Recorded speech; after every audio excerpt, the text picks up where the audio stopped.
want to do things their way or whatever. Well, you know what? You're not going to bring change about overnight, but you become part of it, and you agree with the uncles, and you work with them, and you work with them long enough until you say, Uncle, I love you so much, can I do this one little program? And eventually they'll let you do something, and you work your way through, work your way up, and inshallah, you're not trying to do a coup. This doesn't work. And don't try to start your own masjid. They spend millions building, each masjid. Work with what the masajid are doing, and inshallah you'll find more and more people open to good ideas and be able to work with you guys, inshallah ta'ala.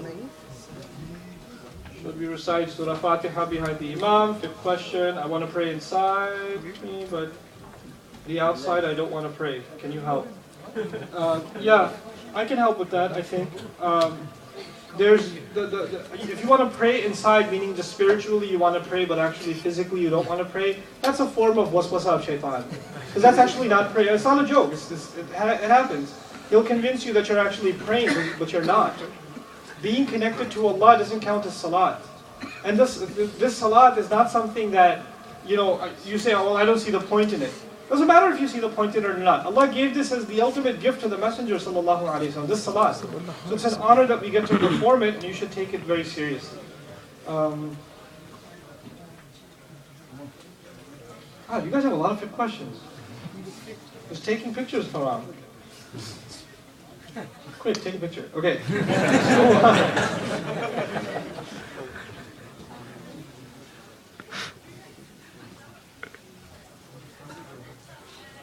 In health class in 8th grade, we learn about, what we learn about. Is this a corruption of the students' souls?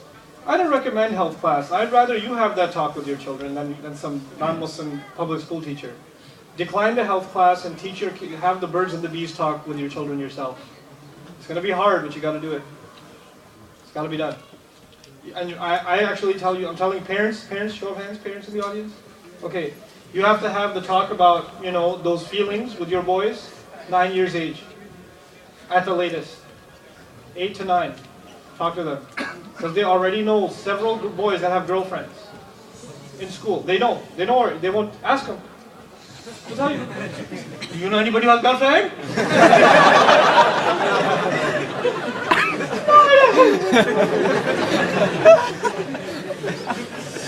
They do. Dating is normal in America. Dating first graders are normal in America. Josh loves Samantha. It's all good here.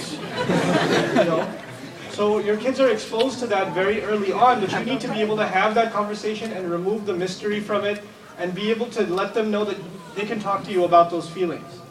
And it's okay. And actually you've got a new challenge now. We've got a new challenge. We have to make sure, on the one hand, our parents are supposed to talk to our boys especially, it's okay if you think a girl is pretty. Allah put those feelings in you. And actually it's okay to actually talk about that, because now there's another message about having feelings about what. So we actually have to counter that. I'm not kidding. Children are being exposed to this stuff. So, and this conversation needs to happen by the parents. This is part of لِفُرُوجِهِمْ حَافِظُونَ. That men think women are pretty, and Allah put that feeling in us, but we have to work with that and we have to control it. And here's how Allah wants us to deal with it. And those feelings, I know, will be very strong in you. You have to have that really tough conversation, and you have to have it not once but many times. Many times. You have to put your kids on the spot all the time. Hey, so what's going on in school? Huh? So who are the girls in your class? Which one is pretty? There's no pretty girl. Really? Nobody's pretty? They're all ugly? Well...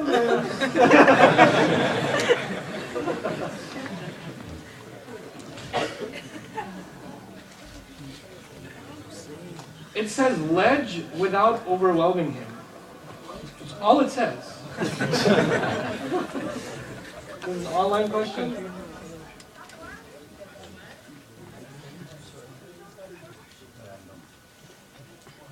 Cool question. A sister wants to do da'wah work. Oh my God. And attend Islamic, it's okay. Attend Islamic events on a regular basis.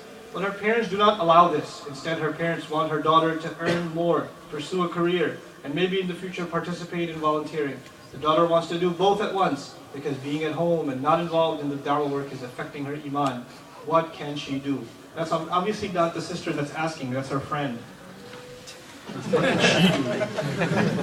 We all know it's you, sister.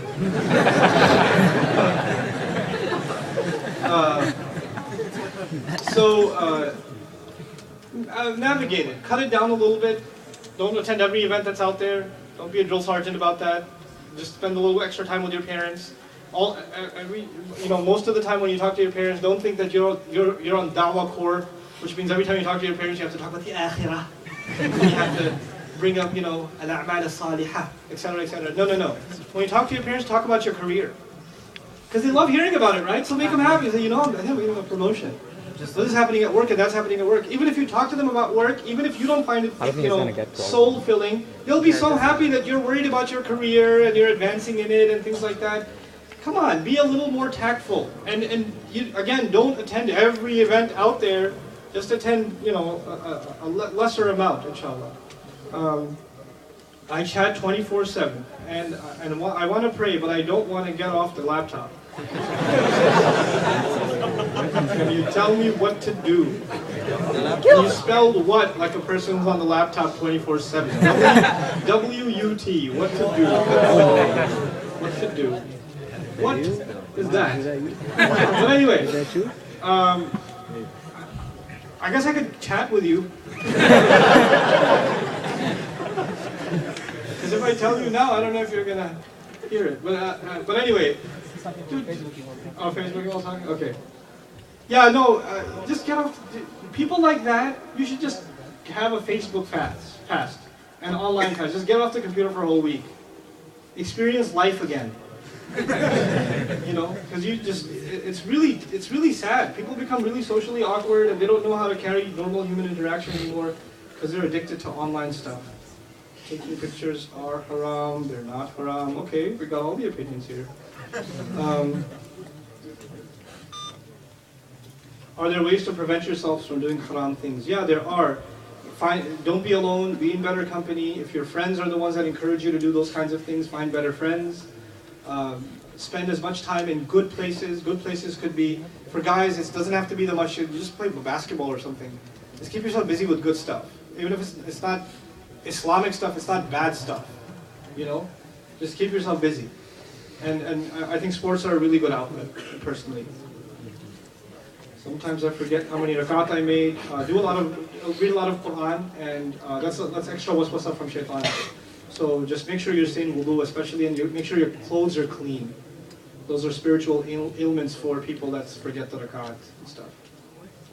Can I have your phone number?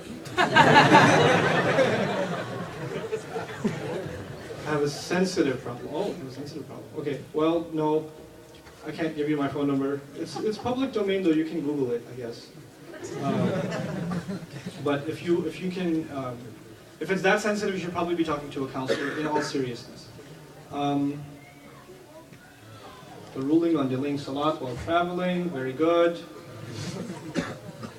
I like your beard. I like it too. Squiggle. Awesome.